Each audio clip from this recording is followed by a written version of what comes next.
গল্পের শুরুতেই আমরা একটি মেয়েকে অনেক উঁচু একটা বিল্ডিংয়ে দাঁড়িয়ে থাকতে দেখি। সে ওই বিল্ডিং থেকে লাফ দিচ্ছিল আর দেখতে দেখতে সে ওই বিল্ডিং থেকে লাফ দিয়ে দেয়। আর ও যখন নিচে পড়ছিল তখন আমরা একটি ছেলের আওয়াজ পাই। আওয়াজটি বলছিল এই মেয়েটার নাম হচ্ছে ইউজিন, আর আমি এই মেয়েটিকে ভালোবাসতাম। সে আমার কাছে অনেক বিশেষ কেউ ছিল।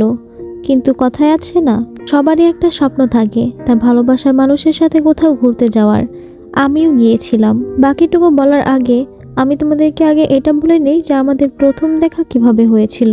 এরপর আমাদের মুভির একটা ফার্স্ট সিন দেখানো হয়, যেখানে একজন বুড়ি চোর চোর বলে চিৎকার করতে করতে একটা ছেলের পিছনে দৌড়াচ্ছিল। ওই বুড়িটার সামনে একটা ছেলে দৌড়াচ্ছিল, আর ওই ছেলেটির সামনে চোরটা দৌড়াচ্ছিল। ছেলেটি ওই চোরটাকে ধরার চেষ্টা করছিল। তখনই আমাদের গল্পের হিরোইন ইউজিন একটা বিল্ডিং থেকে বের হয়।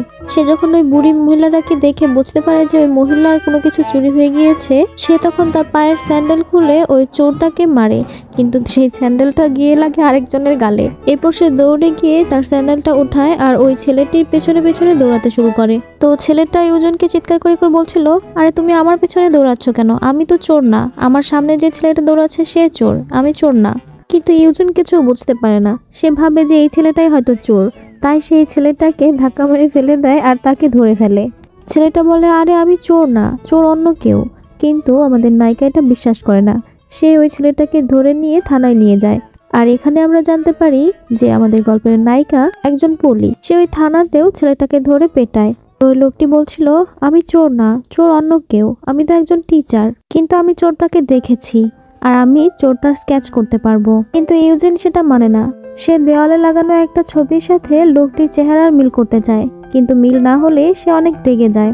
তখন ওই লোকটি একটি পেন্সিল নিয়ে ওই চোরটির স্কেচ বানিয়ে দেয়, আর তারা ওই লোকটিকে বিশ্বাস করে তাকে ছেড়ে দেয়।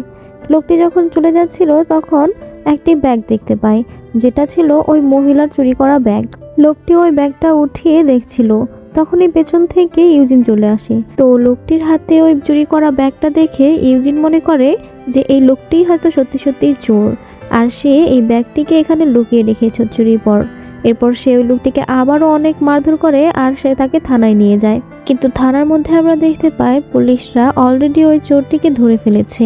এরপর ইউজিন ওই লোকটির কাছে তার আইডি কার্ড চায়, আর আইডি কার্ড থেকে আমরা জানতে পারি যে সে সত্যি একজন স্কুল টিচার, আর তার নাম হচ্ছে রবিন। এরপর ইউজিন ওই রবিনকে ছেড়ে দিয়ে তার কাজে যাচ্ছিল, আর ওর পেছনে পেছনে তো রবিন এসে ওর প্রতি অনেক রাগ দেখাচ্ছিল। আচ্ছা, আমাদের দেশে তো পুলিশ তার নিজের কাজ করে আর টিচাররা তাদের নিজের কাজ করে, মানে আলাদা আলাদা কাজ করে। কিন্তু কোরিয়াতে একটা নিয়ম আছে, এখানকার টিচারদেরকে টিচিং এর পাশাপাশি রুটিন ভলেন্টিয়ারের কাজ করতে হয়। এতে কি হয়, টিচাররা পুলিশদের সাথে তাদের লোকাল এরিয়াতে ঘোরাঘুরি করে, আর সেখানে যা কিছু খারাপ হয়, যেই বাচ্চারা দুষ্টুমি বেশি করে বা খারাপ কাজ করে, তাদেরকে টিচাররা বোঝায়। এটাই তাদের কাজ ছিল।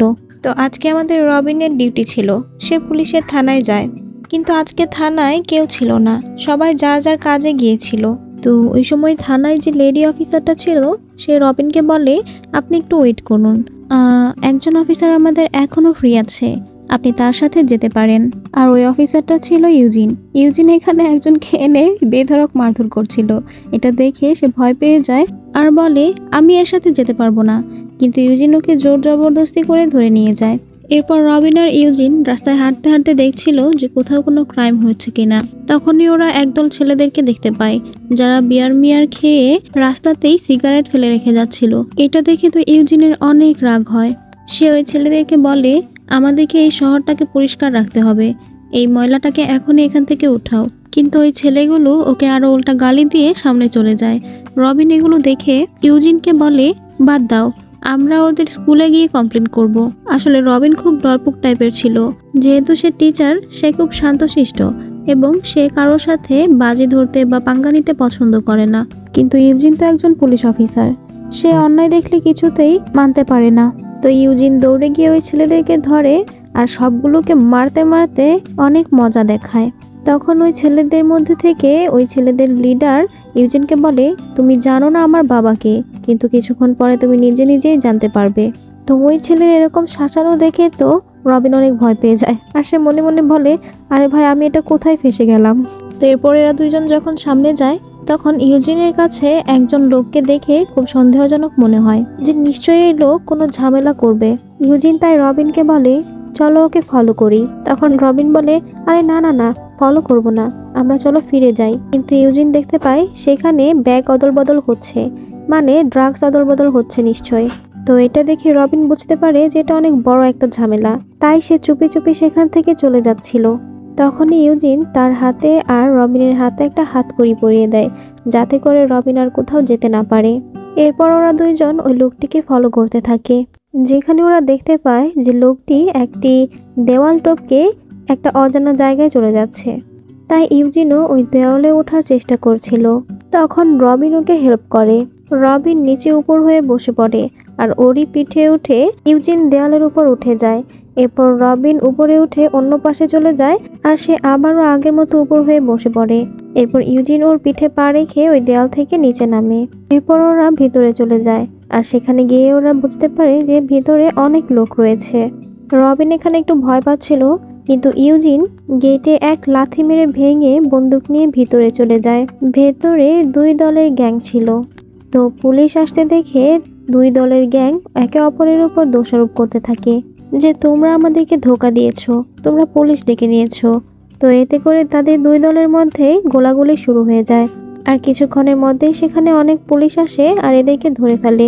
ইউজিন তো এতে অনেক খুশি হয়ে যায় যে ওর কারণে আজকে এত বড় একটা গ্যাং ধরা পড়েছে। কিন্তু তখনই একটা গ্যাং এর লোক এসে ইউজিনের উপর চিল্লাতে থাকে যে তুমি তো আমার সব প্ল্যান ভেস্তে দিয়েছো, আজকে আমার জানটাই চলে যাচ্ছিল। আসলে এই লোকটা কোনো গ্যাং না, সে ছিল আন্ডারকভার কপ, মানে সে ওই গ্যাংয়ের লোকদের সাথে মিশে পুলিশদেরকে ওই গ্যাংয়ের ব্যাপারে সব খবরাখবর দিচ্ছিল। এ কারণেই সেখানে এত পুলিশ এসেছিল। লোকটি তো প্রচন্ড চটে গিয়েছিল, কারণ ইউজিনের কারণেই সে আজকে মরতে মরতে বেঁচে গিয়েছে। এরপর ওরা দুজন থানায় ফেরত যাচ্ছিল। তখন ইউজিন বুঝতে পারে যে হাতকড়ির চাবিটা তার কাছে নেই, সেটা হারিয়ে গিয়েছে। তো থানায় গিয়ে ওরা যখন হাতকড়ি খোলার জন্য চাবি চায়, তখন ওরা জানতে পারে যে থানার মধ্যে কোনো হাতকড়ি এবং চাবি কোনো কিছুই নেই, কারণ সব হাতকড়ি এবং চাবি নিয়ে সব পুলিশরা একটা বড় গ্যাং ধরতে গিয়েছে। তখন কি আর করার, ওরা দুইজন ডিসাইড করে যে আজকে রাতটা ওরা থানাতেই থাকবে। তখনই হঠাৎ সেখানে ইউজিনকে যেই ছেলেটা শাসিয়েছিল সেই ছেলেটার বাবা চলে আসে। সে হচ্ছে এই পুরা শহরে যতগুলো বার আছে সবগুলোর মালিক। তো সেইখানে এসে ইউজিনের উপর অনেক রাগারাগি করে এবং গালি দেয়, এবং এক পর্যায়ে সে ইউজিনকে একটা থাপ্পড়ও মারে। আর এটা দেখে তো রবিন একদম চটে যায়, কিন্তু তার হাতে যেহেতু হাত করেছিল তাই সে ভালোভাবে মারতেও পারছিল না। কিন্তু হঠাৎ করে রবিন ইউজিনের পকেট থেকে বন্দুকটা নিয়ে ওই লোকটার মাথায় ধরে আর বলে, আমি অলরেডি 3টা খুন করেছি, 4 নাম্বার খুন করতে আমার কোনো প্রবলেমই হবে না। আমি হচ্ছে একজন কিলার, যদি বাঁচতে চাও তাহলে সবাই এখনই নিচে বসে পড়ো আর ইউজিনের কাছে ক্ষমা চাও। আমি মেয়েদের অসম্মান একদমই সহ্য করতে পারি না। তো রবিন এখানে এত ভালো অ্যাক্টিং করেছিল যে ওই লোকগুলো সত্যিই ধরে নেয় যে রবিন একজন সিরিয়াল কিলার। তাই তারা সবাই মিলে বসে পড়ে আর ইউজিনের কাছে ক্ষমা চেয়ে ভয়ে লেজ গুটিয়ে পালায়। এটা দেখে রবিনকে ইউজিনের কাছেও ভালো লাগে। এরপর ওরা দুজন ওই থানাতে আজকে রাতটা ঘুমানোর জন্য শুয়ে পড়ে, আর ওখানে একটা খুব সুন্দর বা কিউট একটা মোমেন্টও হয়। আমরা দেখি ইউজিন ঘুমের ঘোরে তার হাতকড়িটা খুলে ফেলে, আবার সেটা পরেও ফেলে। মানে এভাবে যে তাদের হাতকড়িটা খুলতে পারবে তারা, এটা তার মাথাতেই আসে না। পরের দিন যখন সব পুলিশ অফিসাররা থানায় আসে, তখন চাবি দিয়ে ওদের হাতকড়িটা খুলে দেয়। তো এরপর ওরা দুজন যার যার নিজেদের কাজে ব্যস্ত হয়ে পড়ে। রবিন তার টিচিং এর কাজে ব্যস্ত হয়ে পড়ে আর ইউজিন তার পুলিশের কাজে। কিন্তু ইউজিনের মনে রবিনের প্রতি একটা সফট কর্নার তৈরি হয়ে যায়। তাই ইউজিন রবিন যে স্কুলে পড়ায় সেই স্কুলে চলে যায় রবিনের জন্য টিফিন নিয়ে। তো রবিন যে স্কুলে পড়ায় সেটা ছিল একটা গার্লস স্কুল। ইউজিন সেখানে সেই ক্লাসে সরাসরি ঢুকে যায় আর রবিনের কাঁধে এভাবে ধরে বলে, দেখো এই যে তোমাদের টিচার না, সে খুবই ভালো, কিন্তু সে শুধুই আমার, তাই তোমরা কেউ আবার এর সাথে লাইন মারতে এসো না। তো এটা শুনে ক্লাসের সব মেয়েরা হাসতে শুরু করে আর রবিনও লজ্জা পেয়ে যায়। এরপর ইউজিন তার নিজের কাজে চলে যায়। তো এর কিছুদিন পরে এরা দুইজন ডিসাইড করে যে এরা দুজন রিলেশনে যাবে। তো ইউজিন রবিনকে তার বাসায় নিয়ে যায়। রবিন সিঁড়িতে উঠতে উঠতে বলে, তোমার কি বয়ফ্রেন্ড দরকার ছিল নাকি কাজের লোক, যে আমাকে দিয়ে এত কাজ করাচ্ছ? তখন ইউজিনও মজা করে বলে, হ্যাঁ ঠিকই বুঝেছ, আমি একজন কাজের লোকই চাইছিলাম। এটা বলে ইউজিন খাবার বানাতে চলে যায়, কারণ ওদের দুজনেরই খুব ক্ষুধা লেগেছিল।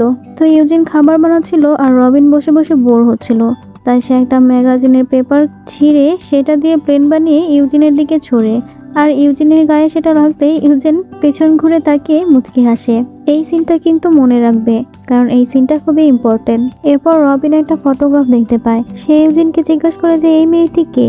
তখন ইউজিন বলে, সে আমার বোন, আমরা যমজ বোন ছিলাম। ও ছিল পিয়ানোর ব্ল্যাক কিয়ের মতো, খুব চঞ্চল, আর আমি ছিলাম হোয়াইট কিয়ের মতো, একদম শান্ত, নির্মল। আমাদের একে অপরের রোল চেঞ্জ করা খুব পছন্দের ছিল।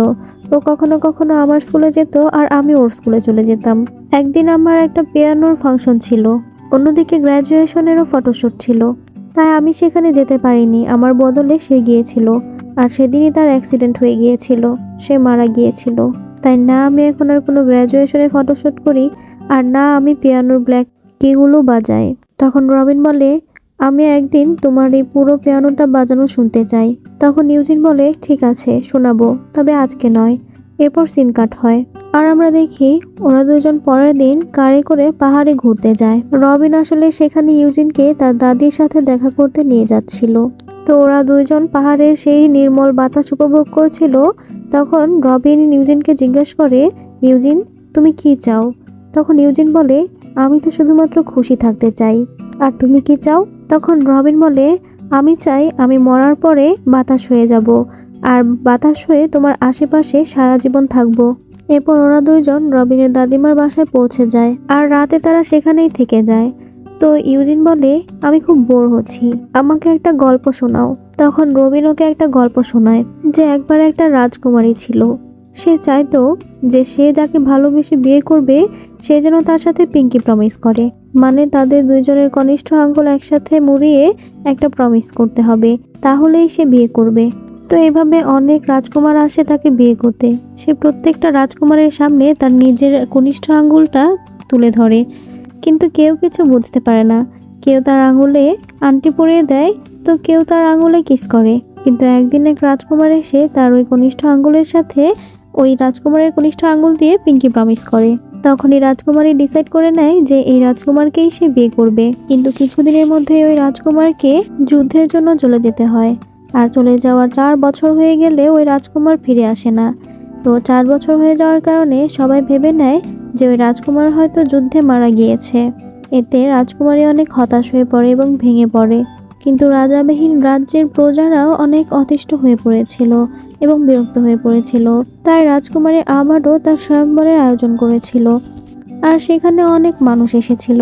রাজকুমারী এইবারও সব রাজকুমারদের সামনে তার কনিষ্ঠ আঙ্গুলটি তুলে ধরে, কিন্তু এবারও কেউ তার আঙ্গুলটি ধরে নেয়, আবার কেউ তার আঙ্গুলে আংটি পরিয়ে দেয়। কিন্তু তখনই সেখানে পাগলের মতো দেখতে একজন ভিখারি লোক আসে, যাকে কেউই ভিতরে ঢুকতে দিচ্ছিল না।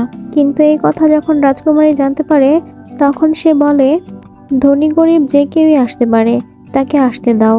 এরপর ওই গরিব লোকটি আসে, আর সে এসে ওই রাজকুমারীর সাথে পিঙ্কি প্রমিস করে। রাজকুমারী এটা দেখে তো খুব অবাক হয়ে যায়, আর যখনই ওই লোকটা তার মাথা থেকে কাপড়টা সরিয়ে নেয়, তখন রাজকুমারী দেখতে পায় যে এটা তো সেই রাজকুমার। এরপর রাজকুমার ওকে জড়িয়ে ধরে, আর জড়িয়ে ধরার কারণে রাজকুমারীর গায়ে অনেক চুলকানো শুরু হয়, কারণ সে দীর্ঘদিন ধরে গোসল করেনি। এরপর ওরা দুজন রাতে ঘুমিয়ে পড়ে, কিন্তু রাতে রাজকুমারীর কাছে মনে হয় যে রাজকুমার চলে যাচ্ছে, তাই সে দৌড়ে রাজকুমারের কাছে যায়। তখন রাজকুমার ওকে বলে, দেখো আমি তোমার সাথে দেখা করতে এসেছি, আজ আমার মৃত্যুর 49তম দিন, তাই আজ আমি তোমার সাথে দেখা করতে এসেছিলাম, আমি চলে যাচ্ছি, তুমি সবসময় খুশি থেকো। এটা বলে ওই রাজকুমার সেখান থেকে চলে যায়। এর পরদিনই রাজকুমারীর কাছে ওই রাজকুমারের লাশ আসে। রাজকুমারের লাশ দেখে রাজকুমারী অনেক বেশি কান্না করে এবং খুবই কষ্ট পায়। তখন রাজকুমারী রাজকুমারের ওই লাশের পাশে শুয়ে বিষ খেয়ে নেয়। এরপর রাজকুমারের কনিষ্ঠ আঙ্গুলের সাথে তার কনিষ্ঠ আঙ্গুল মিলিয়ে মারা যায়। তো এই গল্প শুনে ইউজিনের অনেক খারাপ লাগে। ইউজিন রবিনকে বলে, এটা তো খুবই কষ্টের কাহিনী। যদিও তারা মারা গিয়েছে, কিন্তু তাদের ভালোবাসা সত্যি ছিল। তারা দুজন একসাথে বাঁচতে না পারলো, একসাথে মরতে তো পেরেছে। এরপর ইউজিন রবিনকে জিজ্ঞেস করে, আচ্ছা সত্যিই কি কেউ মৃত্যুর 49তম দিনে তার প্রিয় মানুষের সাথে দেখা করতে আসে? তখন রবিন বলে, হয়তো আসে, নইলে এমনি এমনি তো আর এই কাহিনী হয়নি। তো পরের দিন যখন ওরা বাসায় ফিরে যাচ্ছিল, তখন রাস্তায় অনেক পানি এবং কাদা ছিল বৃষ্টির কারণে। আর এই কারণে পাহাড় থেকে অনেক পাথর পড়ছিল। আর এরপর অনেকগুলো পাথর এসে রবিনদের গাড়িতে আঘাত করে। এতে গাড়িটা পানিতে পড়ে যায় আর রবিন বেহুশ হয়ে যায়। ইউজিন কোনোভাবে রবিনকে পানি থেকে উপরে তুলে এনে তার পেটে চাপ দিয়ে দিয়ে তার মুখ থেকে পানি বের করে আর ওকে বাঁচিয়ে নেয়। এরপর ওরা দুজন আবারও শহরে ফিরে যায় আর যার যার কাজে ব্যস্ত হয়ে পড়ে। তো এখন এরা দুজন একদম কাপলদের মতোই হয়ে যায়। কিন্তু ইউজিন যেহেতু একজন পুলিশ ছিল, তাই তার অনেক বিপজ্জনক কেস সামলাতে হতো। ইউজিন যখন বড় বড় বা বিপজ্জনক কেসগুলোতে যেত, তখন রবিনও তার সাথে যেত তাকে বাঁচাতে। তো আজকেও এমন কিছুই ঘটে। আজকে এদের দুজনের দেখা করার কথা ছিল। তাই রবিন ইউজিনকে কল করে বলে, হাই ইউজিন, তুমি এখন কোথায় আছো? আমি এখানে তোমার জন্য ওয়েট করছি, কিন্তু এখনো তুমি এখানে আসোইনি। তখন ইউজিন বলে, আমি এখন খুব ভয়ঙ্কর একজন ক্রিমিনালকে ধরতে যাচ্ছি, তুমি একটু ওয়েট করো, ক্রিমিনালটাকে ধরেই আমি তোমার কাছে আসব। এরপর আমরা দেখতে পাই ওই ক্রিমিনালটা দৌড়াচ্ছিল আর তার পেছনে পেছনে ইউজিনও দৌড়াচ্ছিল। অন্যদিকে রবিন ইউজিনের সাথে কথা বলার সময় খেয়াল করে যে সেখানে রেল লাইনের আওয়াজ হচ্ছে। তাই সে বুঝতে পারে যে এরা হয়তো রেল লাইনের আশেপাশে কোথাও আছে। তাই রবিন দৌড়ে সেখানে যায়। আর এই সিনটা এমন ছিল যে একদিকে রবিন ছিল, অন্যদিকে ইউজিন, আর মাঝখানে ওই ক্রিমিনালটা দৌড়ে পালাচ্ছিল। তো ক্রিমিনালের অন্য পাশ থেকে রবিন দৌড়ে আসছিল, কারণ তার মনে হচ্ছিল হয়তো কোনো না কোনোভাবে ইউজিন খুব বিপদে আছে আর তাকে আমাকে বাঁচাতে হবে। এটা ভেবে সে ইউজিনকে বাঁচাতে আসছিল। আর তার এটা মনে হচ্ছিল কারণ ইউজিন কথা বলার সময় সবসময় নর্মালি কথা বলে, কিন্তু আজকে তার কণ্ঠে একটু ভয়ের ছাপ পাওয়া গিয়েছে।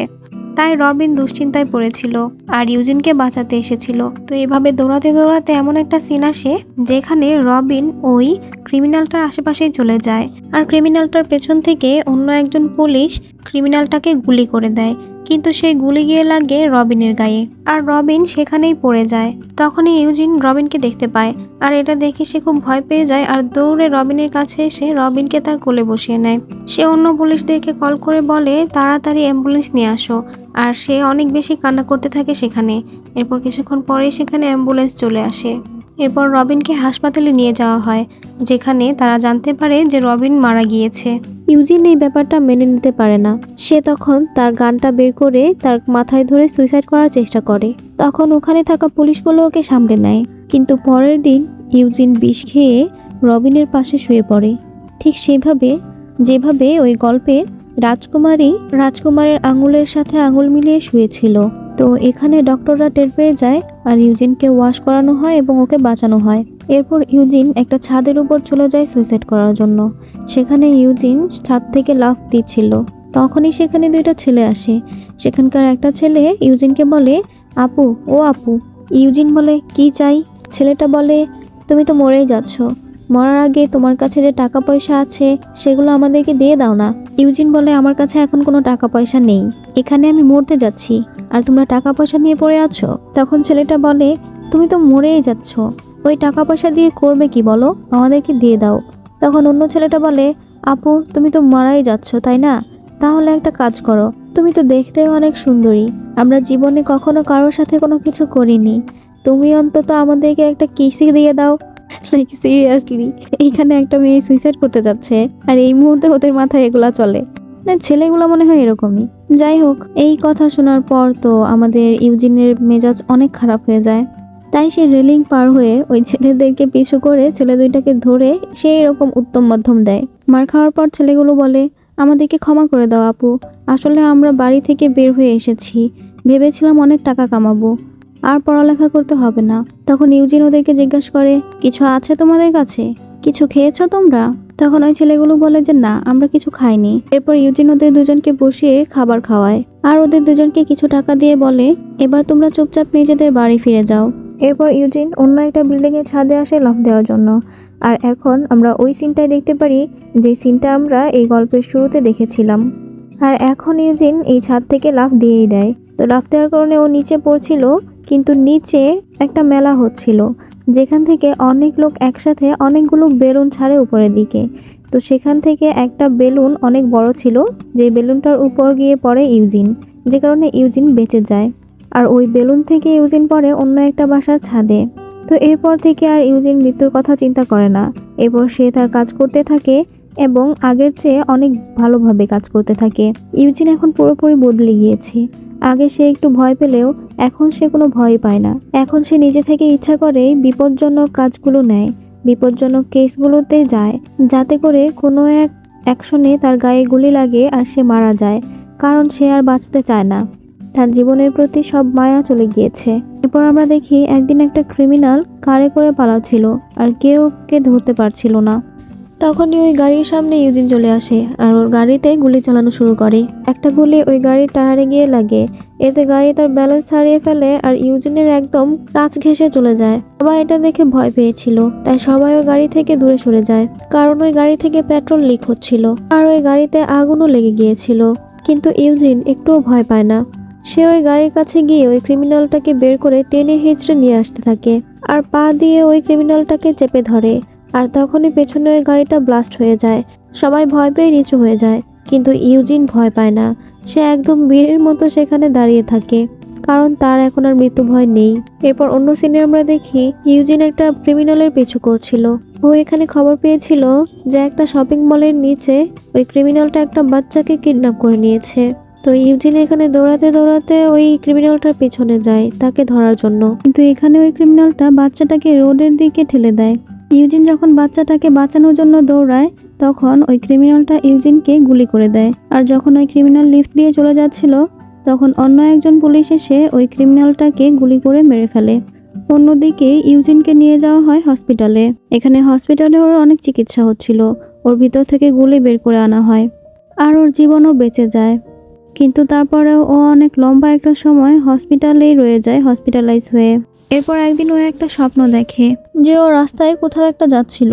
তখনই ও রাস্তায় রবিনকে দেখতে পায়, তাই সে কারে করে রবিনের পিছু পিছু যায় আর অনেক চিল্লাতে থাকে রবিন রবিন বলে। কিন্তু রবিন ওর ডাক শুনে না। এরপর সে দৌড়ে গিয়ে রবিনকে আটকায়। তখন রবিন ওকে বলে, দেখো, ওই রবিন মারা গিয়েছে, এখন আমি অন্য কেউ, তাই এখন আমাকে ভুলে যাও আর নিজের জীবনে সুখী হও। ইউজিন ওর কোনো কথাই শুনে না। ইউজিন বলেন, না, আমি তোমাকে ছাড়া থাকতে পারবো না। রবিন তখন রাগ দেখিয়ে বলে, এরকম বাচ্চামি করা বন্ধ করো, এখন তুমি বড় হয়ে গিয়েছো, এরকম বোকামি করো না। এটা বলে রবিন সেখান থেকে একটা বাসে উঠে যায়।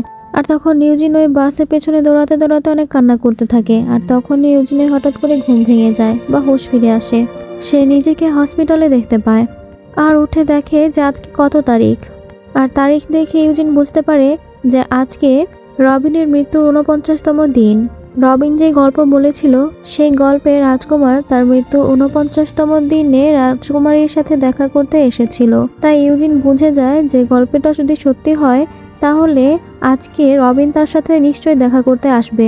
এরপর ও যখন রাস্তা দিয়ে ওর বাসায় যাচ্ছিল, তখন ওর রাস্তায় একটা কাগজের তৈরি এরোপ্লেন উঠতে দেখে। আর ইউজিন ওই এরোপ্লেনটার পেছনে দৌড়াতে দৌড়াতে একটা জায়গায় এসে থামে, যেখানে এরোপ্লেনটা পড়েছে। তো এরোপ্লেনটা উঠিয়ে ইউজিন দেখে এরোপ্লেনটা খুব পরিচিত লাগছিল। ইউজিন এরপর বাসায় গিয়ে ওই ম্যাগাজিনটা বের করে, যেটার পেপার ছিঁড়ে রবিন ওই প্লেনটা বানিয়েছিল। ইউজিন সেই প্লেনটা খুলে মিলিয়ে দেখে এটা এই ম্যাগাজিনেরই পেপার। তখন ইউজিন মনে মনে ভাবে, কিছু একটা বিষয় তো আছে, নইলে এটা আমার কাছে কেন এলো। তখন ইউজিনের মনে পড়ে রবিন ওকে বলেছিল যে রবিনের ইচ্ছা হলো তার মৃত্যুর পর সে বাতাস হয়ে ইউজিনের আশেপাশেই থাকবে। তো এটা মনে পড়তেই ইউজিন বুঝে যায় যে এখন রবিন বাতাস হয়ে গিয়েছে আর বাতাস হয়ে তার আশেপাশেই আছে। এরপর সে কাগজ দিয়ে অনেকগুলো পাখা বানায়, যেগুলো বাতাস এলে ঘুরবে। আর সে রবিনের জন্য অপেক্ষা করতে থাকে। সে রবিনকে অনেক ডাকে। তখনই ওর রুমে অনেক জোরে জোরে বাতাস বইতে থাকে আর ও বুঝতে পারে যে সে চলে এসেছে। তখনই বাতাস চলতে চলতে হুট করে ওর সামনে রবিন চলে আসে। ইউজিন ওকে দেখে জড়িয়ে ধরে আর অনেক কান্না করতে থাকে। এটা খুবই ইমোশনাল একটা সিন ছিল। ইউজিন এখানে রবিনকে রিকোয়েস্ট করতে থাকে, প্লিজ আমাকে ছেড়ে যেও না, তোমাকে ছাড়া আমার কি হবে, আমি তোমাকে ছাড়া থাকতে পারছি না। তখন রবিন ইউজিনকে বলে, দেখো, আমার চলে যাওয়ার সময় হয়ে গিয়েছে, আমি তোমাকে শেষবারের মতো দেখতে এসেছিলাম আর আমি তোমাকে এটাই বলতে এসেছিলাম যে আমি সবসময় তোমার সাথে থাকবো বাতাস হয়ে। আর আমি তোমার সাথে দ্বিতীয়বার আবার দেখা করব। সেই মানুষের ভিতরে থেকে যে একজন সত্যিকারের মানুষ এবং পবিত্র আত্মা। আর যখনই আমি তোমার কাছে আসব, মানে যখন ওই সত্যিকারের মানুষ তোমার কাছে আসবে, তখন তোমার আশেপাশে অনেক বাতাস বইতে শুরু করবে। আর তখন আমি তোমার কানে কানে এসে বলে দিব যে এটাই সেই মানুষ। কিন্তু ইউজিন তার কোনো কথা মানে না। সে অনেক কান্না করতে থাকে আর চিৎকার করে বলতে থাকে, প্লিজ চলে যেও না, প্লিজ যেও না আমাকে ছেড়ে, প্লিজ প্লিজ প্লিজ যেও না আমাকে ছেড়ে। কিন্তু রবিনের চলে যেতে হয়। সে যেতে যেতে বলে, আমি তোমার সাথে আবার দেখা করব, আবার আমাদের দেখা হবে। আর যখন আমাদের আবার দেখা হবে, আমি তখন তোমার কানে কানে বলে দিব যে এটাই সেই মানুষ। এরপর রবিন চলে যায় আর ইউজিন সেখানে অনেক কান্না করতে থাকে। এরপর বেশ কিছুদিন পরে ঘটনা দেখানো হয়, যেখানে ইউজিন একটা ট্রেনের জন্য ওয়েট করছিল। সে দেখছিল ট্রেন আসছে কিনা। তখনই সেখানে ট্রেন চলে আসে আর ইউজিনকে ধাক্কায় দিতেই যাচ্ছিল। তখন একটা ছেলে ইউজিনকে টেনে ধরে বাঁচিয়ে নেয়। আর তখনই হুট করে অনেক জোরে জোরে বাতাস বইতে শুরু করে আর ইউজিনের কানে ফিসফিস একটা আওয়াজ আসে। এতে ইউজিন বুঝে যায় যে এটা ওই ছেলেটাই। আর এখানেই এই গল্পের শেষ হয়ে যায়। গল্পটি কেমন লেগেছে তোমাদের কাছে অবশ্যই জানাবে। তোমাদের রেসপন্স পেলে আমি অনেক উৎসাহ পাই। সবাই ভালো থেকো। ধন্যবাদ।